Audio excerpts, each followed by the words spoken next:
All right, let's get over to meteorologist Hannah Gard for a look at that forecast.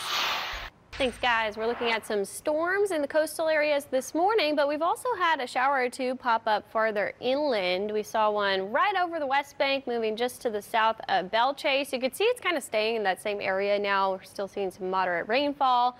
And then over towards St. Bernard Parish and just to the west of Delacroix, we are seeing a heavier downpour. We have a couple strikes of lightning. Those will be the main threats with any storms we see today. Those lightning strikes. We also could see maybe some gusty winds and heavy downpours at times. You can see those coastal storms start climbing northward, and we see a lot of red here on the modeling. I do think we could see a stronger storm or two today, similar to what we saw on the North Shore yesterday. But then by the evening, all of that really dissipates. So it's not going to last too long. We'll just be watching through the mid-afternoon into the early evening hours for those heavier periods of rainfall. So isolated flooding threat too, where you see those pops of yellow and red. Now the location could vary, but that's where we'll mainly be watching for that potential for flooding.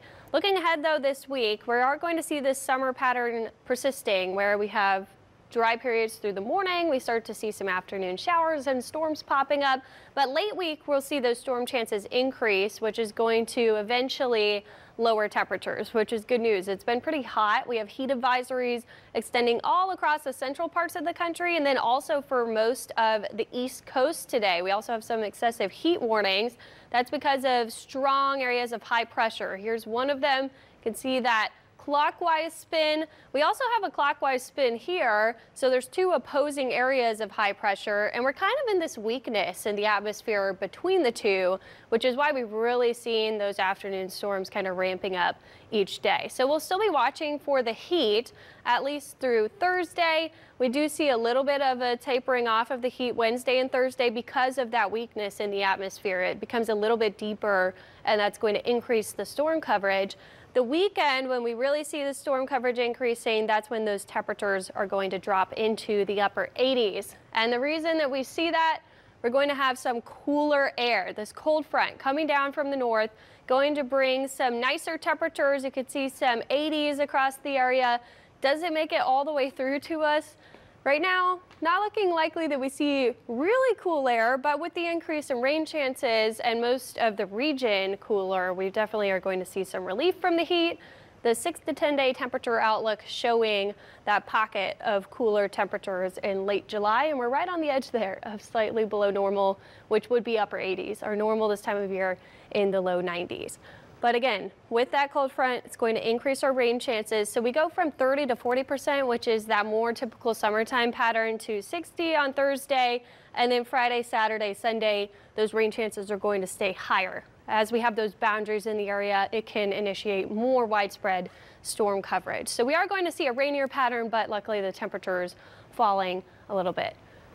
No development expected in the next 7 days in the tropics, so still seeing good news there. We still have this very large plume of Saharan dust coming off of the coast of Africa. It's over this region we call the main development region, which is typically where we'll see those stronger systems form. Now, we don't have a ton in the Gulf anymore. You can see it kind of getting pulled to the north. So we've seen some hazy mornings because of that dust. We'll get a slight break as most of the plumes won't make it to us throughout the rest of this week. But then next week, we could see another plume of this dust making it into the Gulf. This is the typical time of year that we see the Saharan air layer really starting to fire up. So we see the tropical activity coincide with that.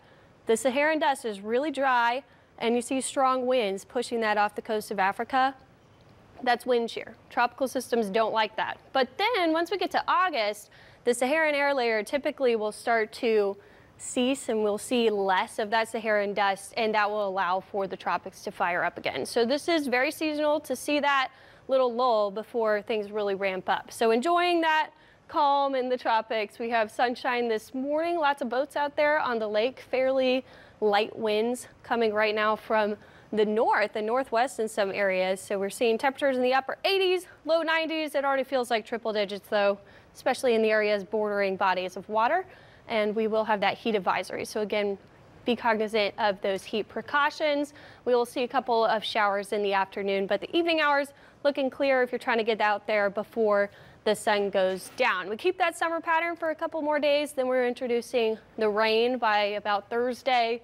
through the weekend, watching for periods of storm activity. Back to you.